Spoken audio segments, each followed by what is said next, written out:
Hello everyone, and today I'm going to be doing my week 4 review video for college football. I'm not going to lie, this video is mainly just going to be about the Auburn-Oklahoma game because that's really the only game I actually look forward to. I mean, there are some other notable games, but I'm an Auburn fan and I was mainly just really focused on that game, and all the other games that were kind of worth talking about were either going on at the same time or after. But I'll go ahead and go by briefly some of the other ones, but then at the end of the video I'm mainly just going to make the Auburn versus Oklahoma game review. Starting off with Clemson versus Syracuse, and I think, isn't this the worst start Dabo Swinney's ever had to a season at Clemson or something like that? I mean, oh my gosh. I mean, Clemson, they aren't just looking like a bad team, they're looking terrible. It's genuinely it's shocking. I mean, because Clemson, at first I wasn't too on Clemson, but then once I heard, before the season, apparently Clemson had a bunch of guys coming back, a bunch of defensive players. Cade Klubnik is going to be a senior year. But again, I mean, just everybody had seen the clip of Dabo Swinney after the Georgia Tech loss, but this, I mean, I did see the post-game thing with him, and you could already tell he's defeated. This team is just... It's insane because, not only did you lose to an unranked Syracuse team at home, and I don't care, even though they were pretty decent last year, that doesn't matter. They're unranked, they're in your stadium, and you get absolutely blown out. And, I mean, I didn't watch this game, but it doesn't matter. You are down 31-14 in your home stadium, and by the way, you're ranked 4th in the nation going into, it's shocking. Honestly, at this point, this is even a crazy take. Clemson's about to look like Florida State last year. Ranked 10th going into last year, going into the season, end up going 2-10. I am not even kidding. That's a possibility. If you can get blown out by Syracuse in your home stadium, you can, Clemson is looking like they can lose to anybody. I mean, they look awful. They genuinely look awful right now. I was their defense is still pretty good, but, if you give up 31 at home, you're not that good. Just not much to say about this game. Clemson got blown out. They're looking like they're about to have a terrible season. And, probably need to get rid of Dabo Swinney. Even though he was amazing in the 2010s, it's a different era. He is not adapted to the modern age of college football, and if Clemson actually wants to compete, they should probably fire him. So, yeah. Now, I actually did watch a good bit of this game. This was Texas Tech and Utah, top 20 matchup. This was a defensive slugfest. The final score was very misleading. I didn't watch the very tail end of the game. I'm assuming Texas Tech just kind of got some, late touchdowns. But for the most part, this game, extremely defender-sided. Texas Tech's defense looks unreal. I'm not going to lie, for a Big 12 team, that defense is looking incredible. I've heard both these quarterbacks, even though it was low scoring, both these quarterbacks did quite good. Even though there are some turnovers, there are a bunch of turnovers in this game. Still, defenses were amazing. Quarterbacks did do pretty good outside of that. And I didn't pay attention for most of the part of this game. I was playing Clash or something, but still, pretty good game if you ask me. Even though it might have been boring for some people. By the way, Utah Stadium. The commentators kept bringing it up. That was one of the loudest stadiums in the country, and I can kind of see it. Dang, it gets loud in there. And I actually did. I picked Utah to win. I'm on fantasy a lot, and I picked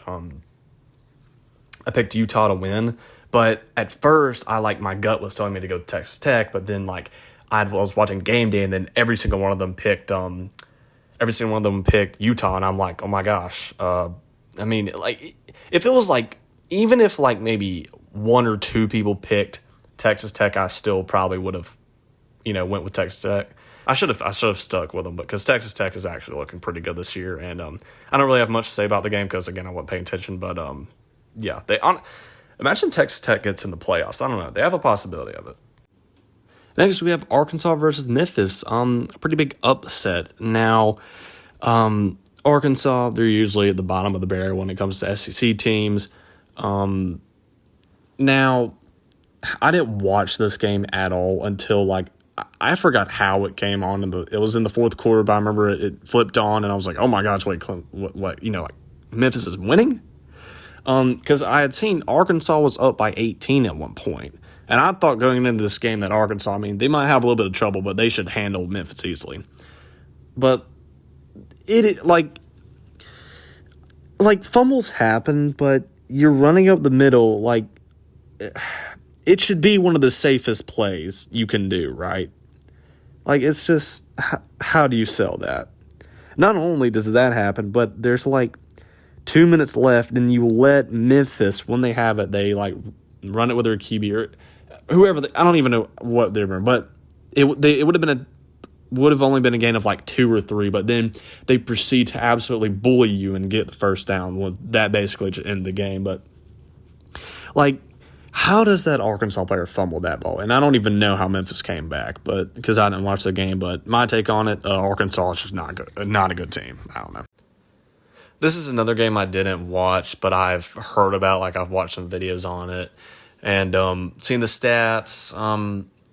There's really not much for me to say. Michigan, not a very great team. Neither is Nebraska. But I heard that Dylan Raiola actually played out of his mind. I saw the stats, had 300 passing yards, was 30 for 40 or something like that. 1 INT, 3 touchdowns. He could not have. That stat line's unreal. I've heard Bryce Underwood was 12 for 22, 100 yards, 0 touchdowns, 0 INTs, which is, it's okay. But the difference was just Michigan just ran the ball all over them. Michigan always going to be a run team. Justin Haynes is such a beast. When he was at Alabama, he was a beast, even though he didn't really play.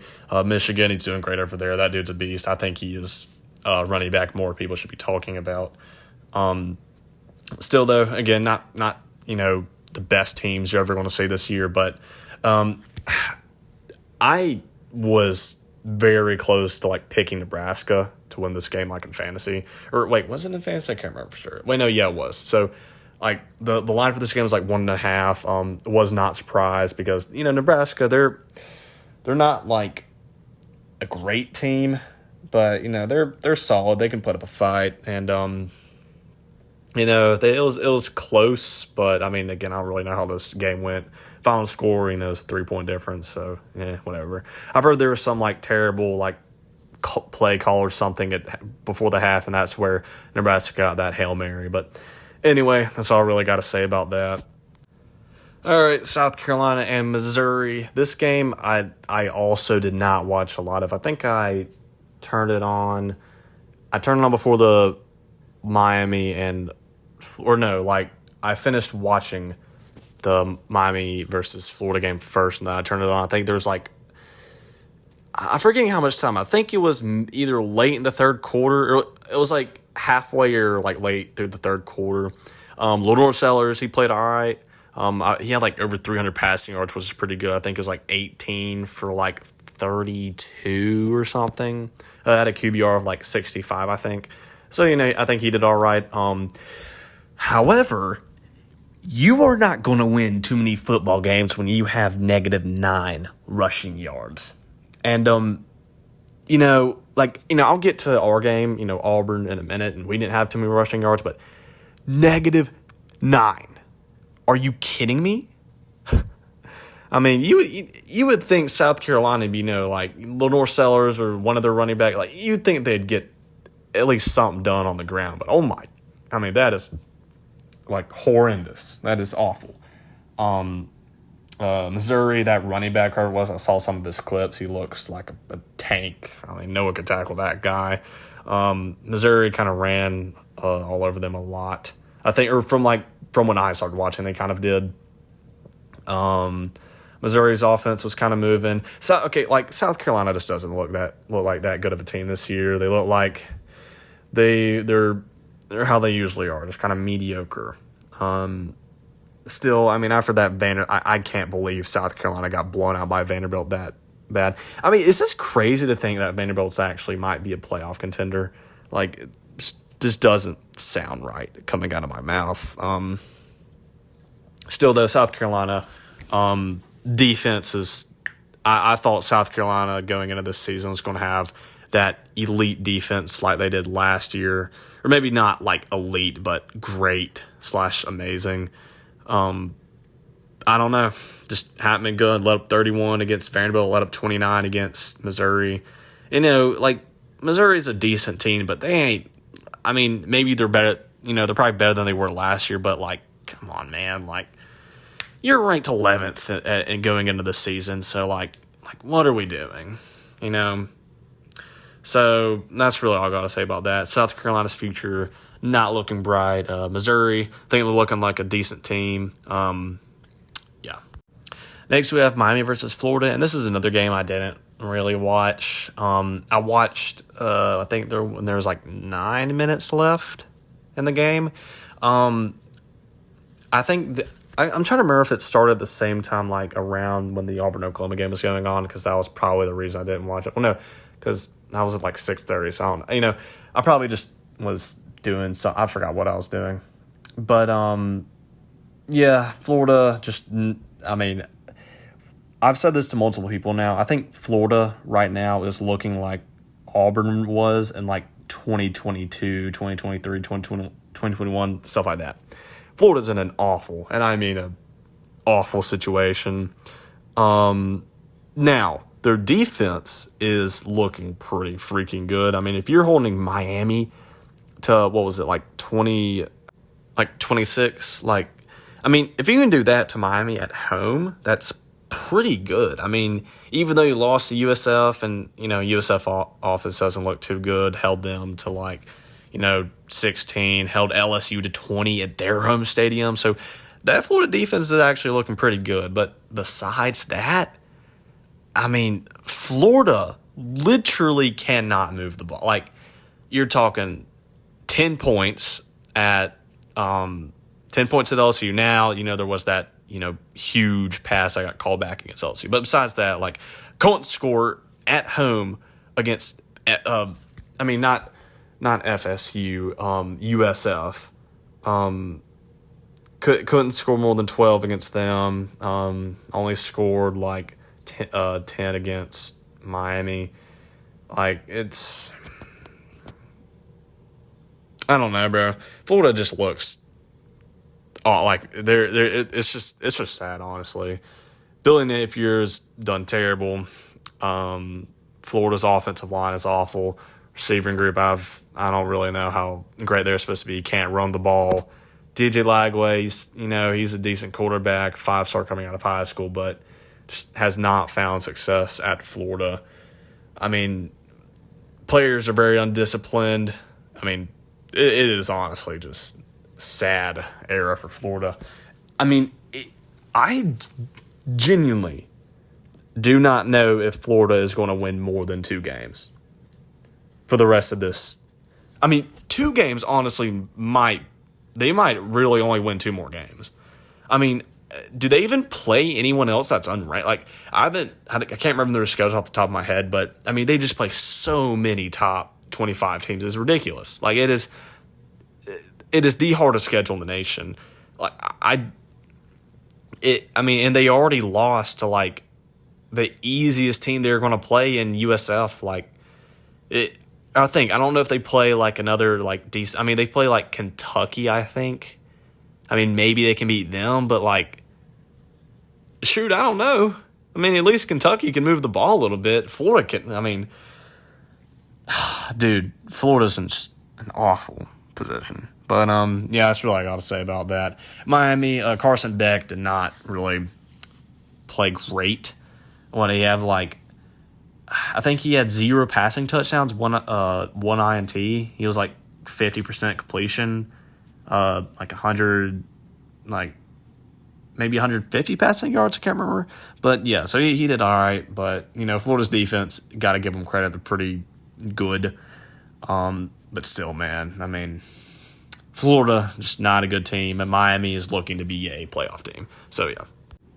And this is the final game I will give a brief reaction to because, for these other games, these are more just brief reactions or takes on what happened. But for Indiana versus Illinois, is it the most shocking game of the year so far? I mean, yeah, FSU beat number 9 Illinois. And I don't care that Indiana was favored. They shouldn't have been favored. I can't believe Indiana was favored. But still, oh my gosh. I mean, I had seen videos of all these people are hyping up Illinois to be the secret playoff contender. But, oh my gosh. Now, again, I have not watched a lick of Illinois football. All I've heard is they have one of the better quarterbacks, one of the better offenses, and supposedly their defense is pretty solid. But that's all for I haven't watched any of their football. But, I mean, goodness. I'm pretty sure I looked at the box score. Indiana had 14 in the first, third, and fourth quarter, and they had 21 in the second quarter. It was just a blowout. This wasn't just a blowout. This was a complete atomization or evisceration. Just completely atomized. Dude. I mean, after that, Illinois does not deserve to be ranked. Even though they had a blowout win against Duke. Nope. Just maybe you can keep them at 25 or something. But if a college football top 25 team does not get blown out in a way you don't get beat 63-10 on an away game. I don't care. And again, I don't care. Indiana was favored. They shouldn't have been favored going into the game because it makes no sense. I mean, maybe Indiana's actually pretty good. I don't know, but as for Illinois, overhyped. I guess I have no idea. Now moving on to the main game I wanted to talk about because I'm an Auburn fan, and this was by far the biggest game or the most anticipated game of the week, Auburn versus Oklahoma.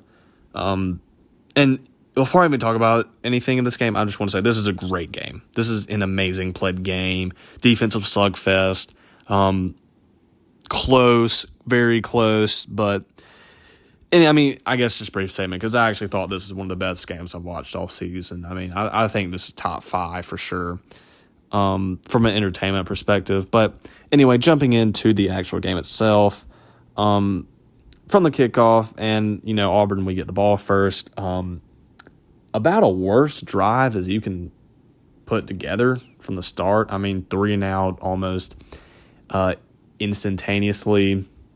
We kick the ball away. I'm trying to remember. Yeah, didn't Jackson Arnold get sacked on the first play? I can't remember for sure. I'll get into the whole sack thing later. I can't believe we had 10. But anyway, punt the ball away. Oklahoma gets it. And now after that, we have what I think will be one of the most controversial calls throughout the entire season. It's Oklahoma's second or third play, and they throw the ball. It's like a slant, whatever it is, doesn't matter. Catches the ball, gets hit or gets stripped out of his hands or out of his whatever it was. I think he was trying to make a transition. But anyway, he rolls over Dutton in the ground. Ball comes out. We scoop and score and a touchdown.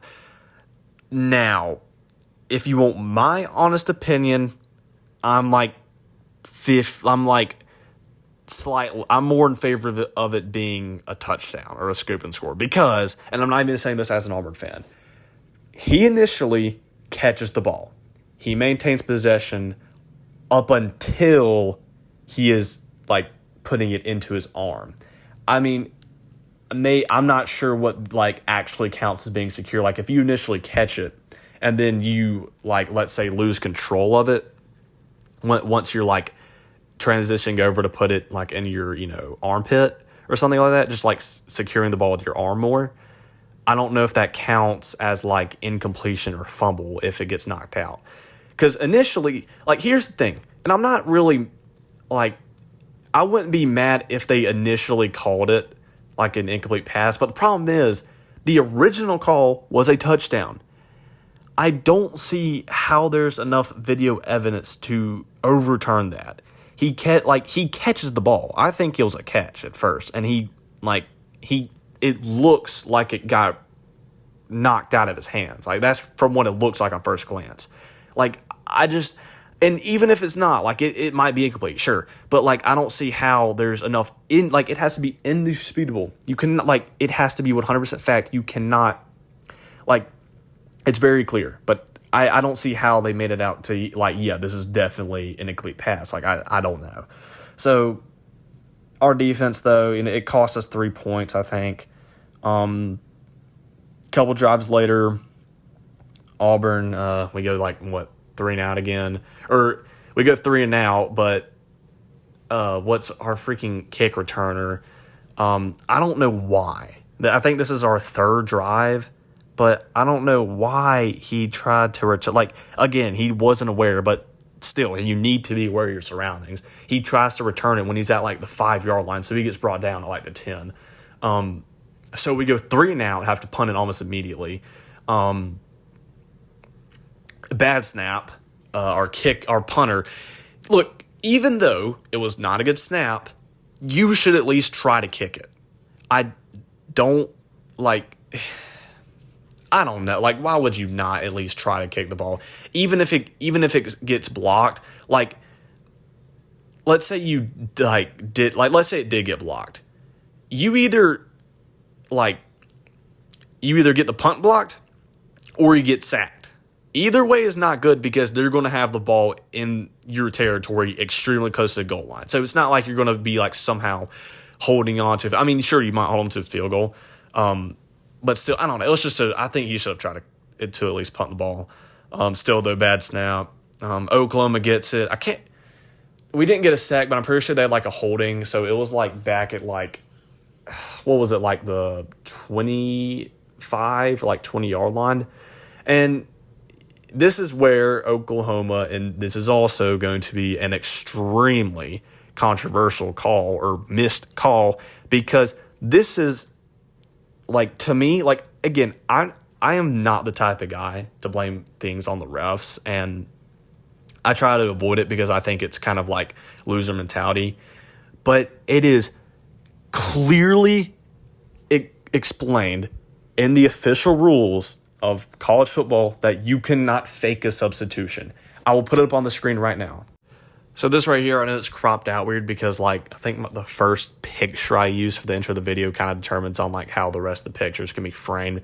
But this is on Twitter. You can go on Twitter and look at the SEC officiating, like, crews or whatever, their official stance. It is very clearly stated that faking substitutions is illegal. It is a penalty and will result in unsportsmanship-like conduct. I don't know how you get it. Like, they don't call something so blatant. I don't. And look, maybe Oklahoma gets a touchdown, maybe they don't, but still, that's ridiculous. Like, it's ridiculous. It is a penalty every single. Like, I just don't understand. It's so clearly stated that it's a penalty, but I mean, it's whatever. It's what, like 3-10.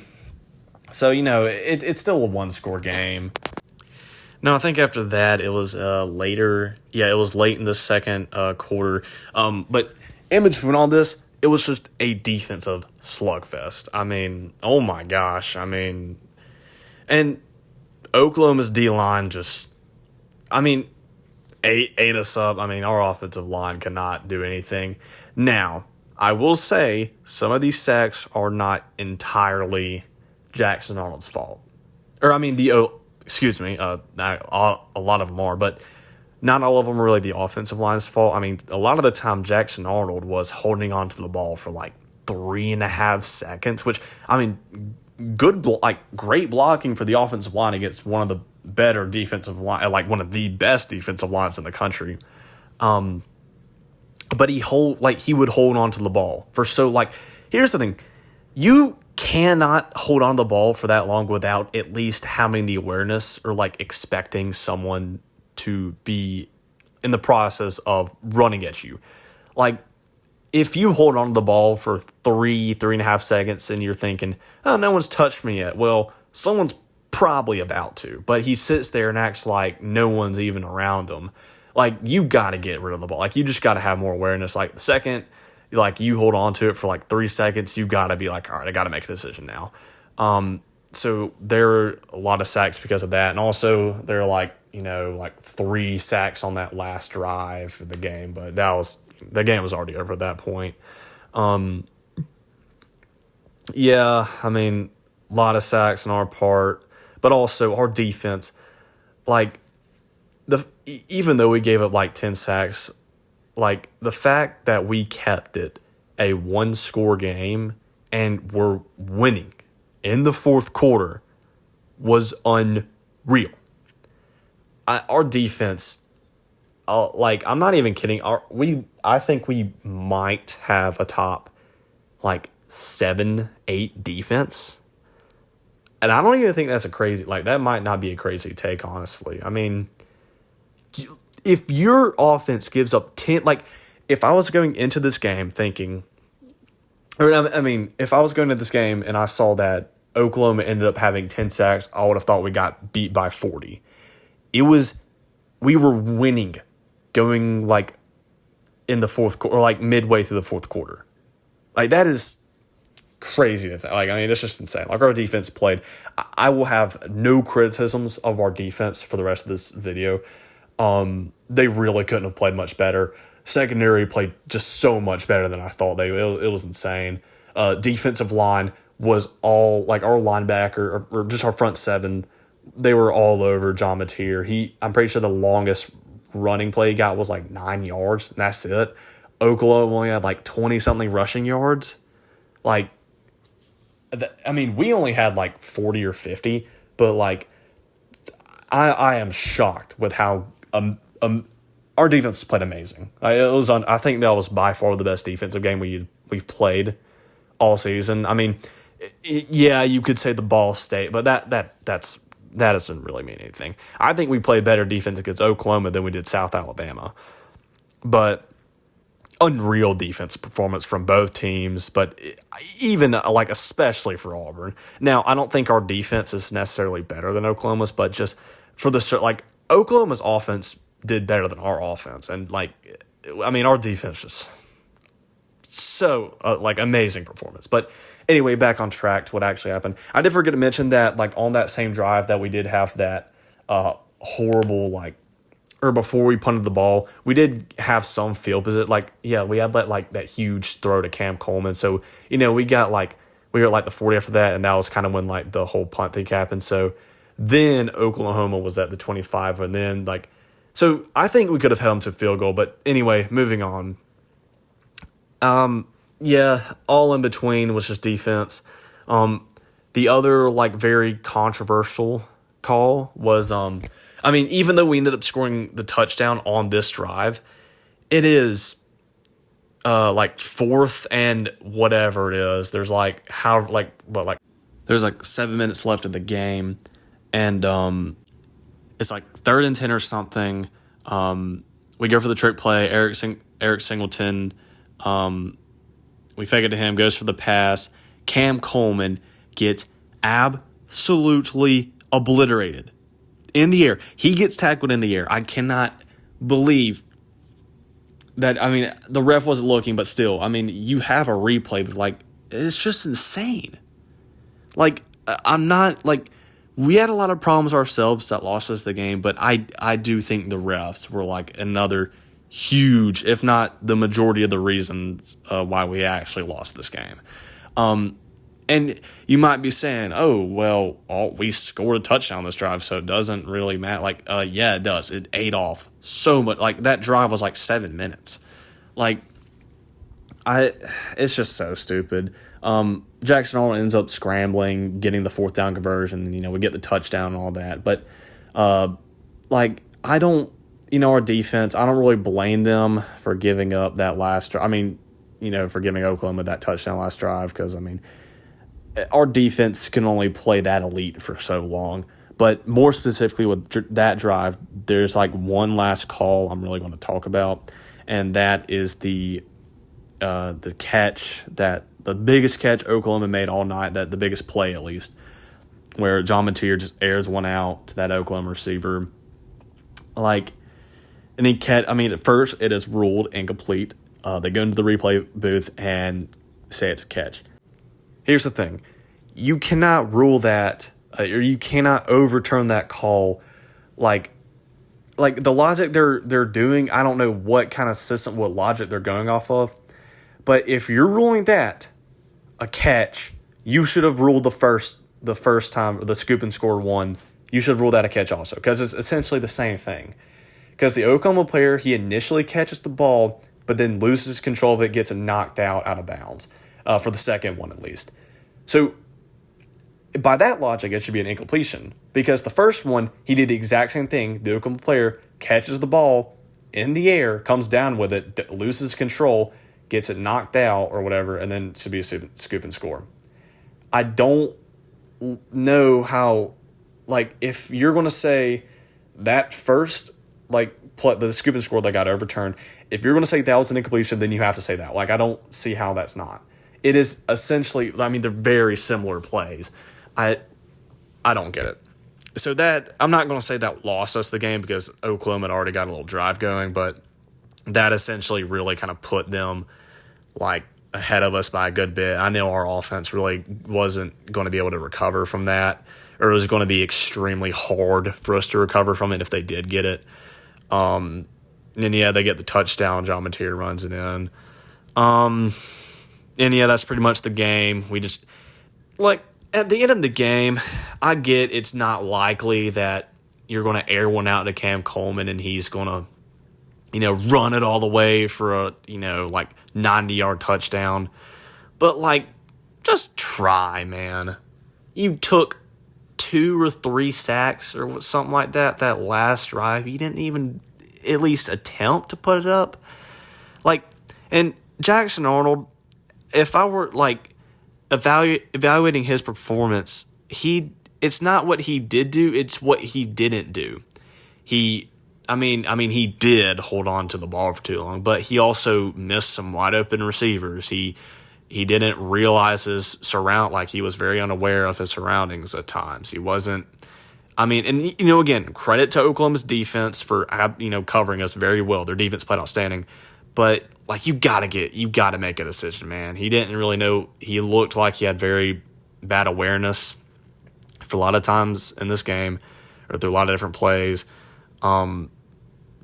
I don't know. And still, he did above average, I'd say, but just he's got to make quicker decisions and got to be more aware.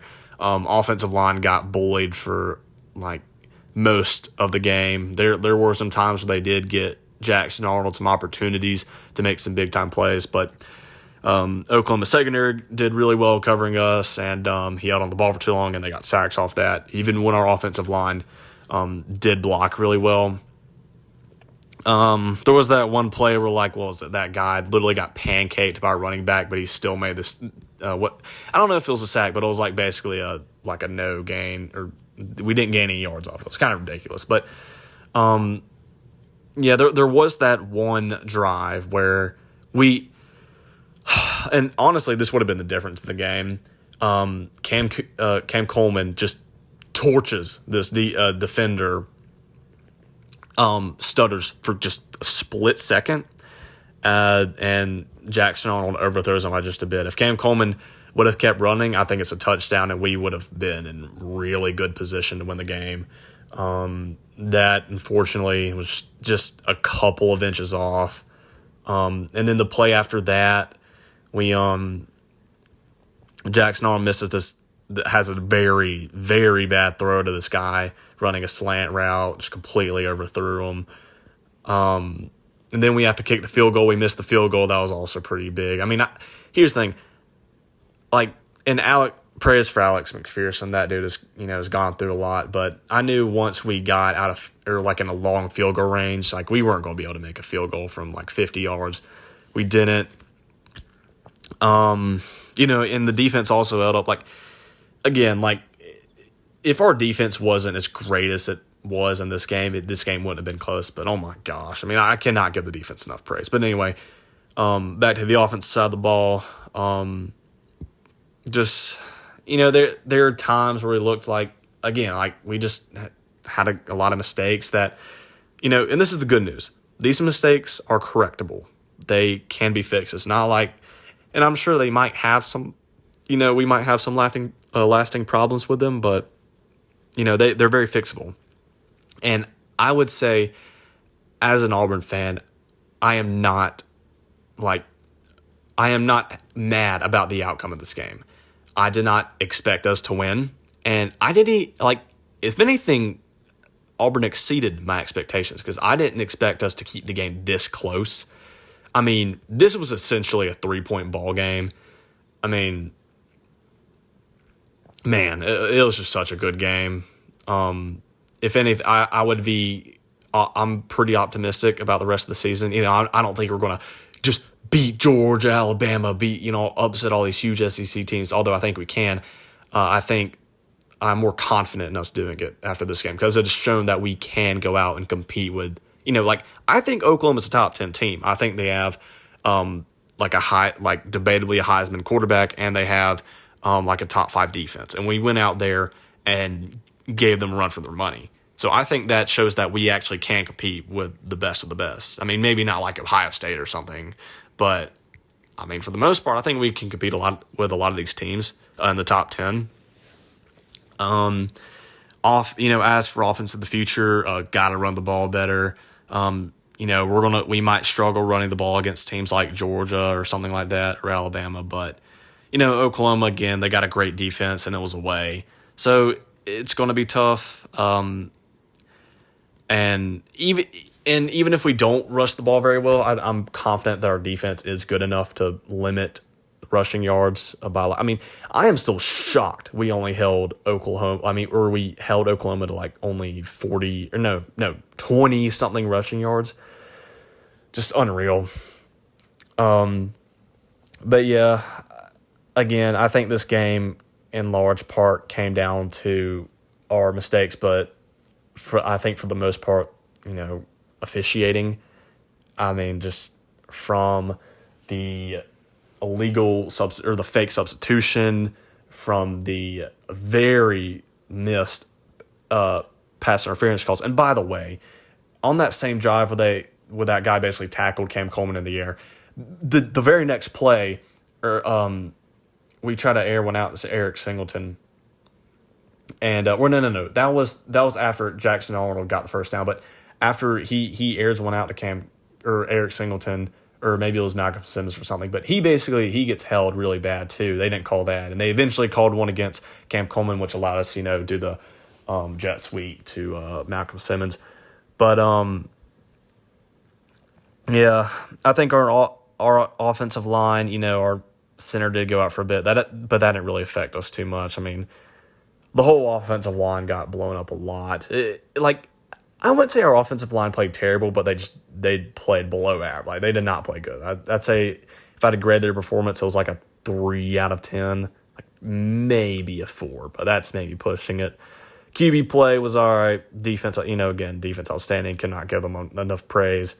But yeah, I'd say that's really all I got to say about the games. A lot of controversial calls, a lot of exciting moments. All this for the Auburn game. The other games, they're all right. But yeah, thanks for watching if you made it this far, and I'll see y'all next week.